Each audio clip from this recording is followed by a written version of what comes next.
বঙ্গে কেন্দ্রীয় এজেন্সির হানা অব্যাহত। রবিবার সকালে একযোগে শহরের 4 জায়গায় হানা ইডির। তল্লাশি কলকাতা পুলিশের ডেপুটি কমিশনার শান্তনু সিনহা বিশ্বাসের ফ্ল্যাট ও তার ছেলে সায়ন্তনের কোচিং সেন্টারে। তল্লাশি চালানো হয় প্রমোটিং ব্যবসার সঙ্গে যুক্ত জয় কামদারের বাড়িতেও।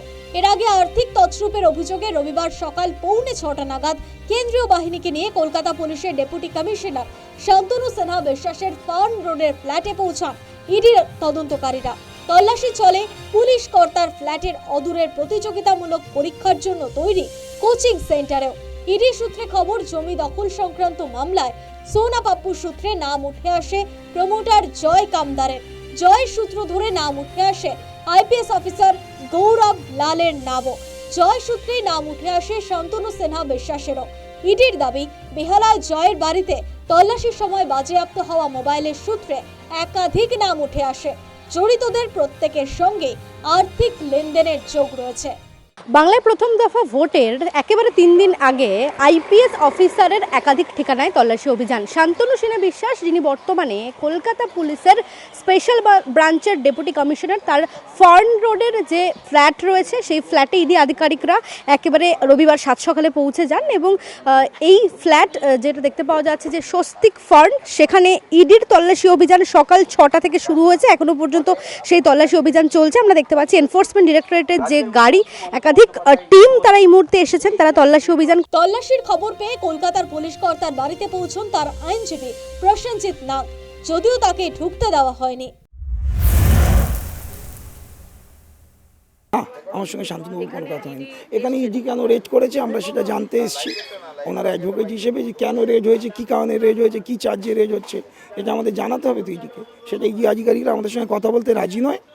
সিআরপিএফের মাধ্যমে খবর পাঠিয়েছে যে এক্ষুনি ওনারা আমাদের ভেতরেও ঢুকতে দেবেন না, কথা বলতেও রাজি নয়। সুতরাং আমরা অপেক্ষা করছি। ইডি আধিকারিকরা বলতে পারবে কেন, কী জন্যে রেড হচ্ছে, সেটা ইডি আধিকারিকরা সব ভালোই বলতে হবে। যতক্ষণ না আমাদের কাছে অফিসিয়াল স্টেটমেন্ট আসছে আমরা আপনাকে কী করে ব্রিফ করবো কী কারণে এটা হচ্ছে। তিনি কি রাজ্যের বাইরে আছেন? আমাদের সঙ্গে কোনো যোগাযোগ হয়নি। আপনাদেরকে কি বাড়ির লোকটা হ্যাঁ, শুভানুদ্দিরা বাড়ির লোকেরা এঙ্গেজ করেছে। বেলার দিকে শান্তনু পুত্র সায়ন্তনকে ফার্ন রোডের স্বস্তিক ফার্ন অ্যাপার্টমেন্টে নিয়ে যান ইডির আধিকারিকরা। এই ঠিকানায় শান্তনু সিনহা বিশ্বাসের 5টি ফ্ল্যাট রয়েছে। সেখান থেকে সায়ন্তনকে নিয়ে যাওয়া হয় পার্ক স্ট্রিটের কলা মন্দিরের কাছে লার্নিং হাব নামে একটি প্রতিযোগিতামূলক পরীক্ষার কোচিং সেন্টারে। এই কোচিং সেন্টারের আধিকারিক শান্তনু ও তার পুত্র সায়ন্তন। এদিকে সায়ন্তন অবশ্য পুরোটার পেছনে রাজনৈতিক ষড়যন্ত্র দেখছেন।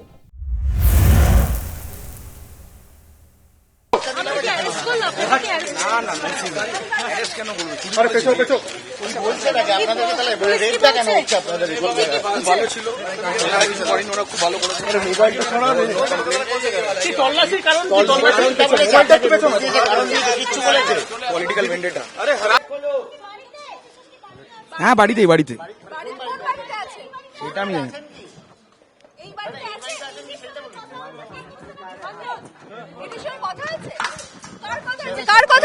শান্তনু সিনহা বিশ্বাস বাবার, আমার। এর আগে জয়ের বাড়িতে তল্লাশি চালিয়ে 1,20,00,000 টাকা উদ্ধার হয়েছিল। তারপরে জয়কে 2 দফা তলব করলেও হাজিরা দেননি। এই অবস্থায় জিজ্ঞাসাবাদের জন্য জয়কে নিয়ে সিজিও কমপ্লেক্সে নিয়ে আসেন ইডি আধিকারিকরা।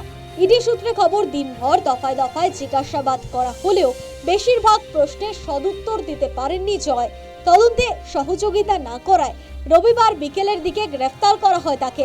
এদিকে ভোটের মুখে ইডি অভিযান নিয়ে তারকেশ্বরের সভা থেকে সুর চড়িয়েছেন মুখ্যমন্ত্রী মমতা বন্দ্যোপাধ্যায়।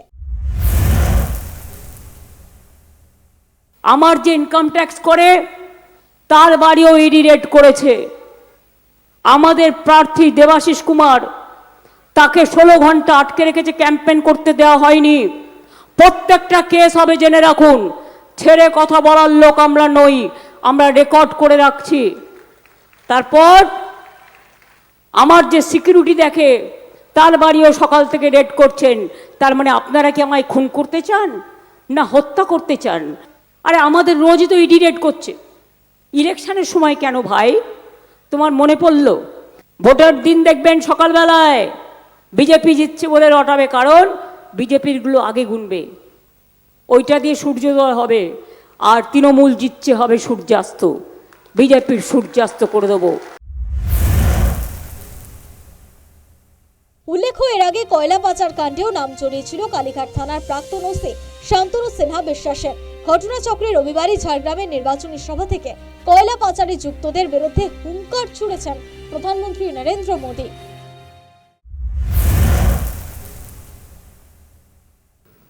मोदी ने संकल्प लिया है यहां के कोयले के लूटने वालों को, आपको अंधेरे में रखने वालों को छोड़ा नहीं जाएगा। चुन चुन करके इन लुटेरों का हिसाब किया जाएगा।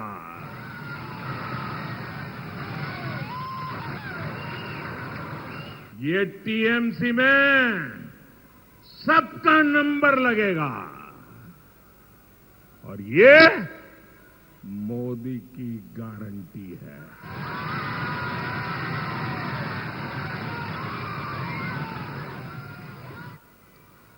टीएमसी का मंत्री हो या संतरी, जो भी लूट में शामिल है पूरा हिसाब होगा। আগামী 23শে এপ্রিল বঙ্গে প্রথম দফার ভোট।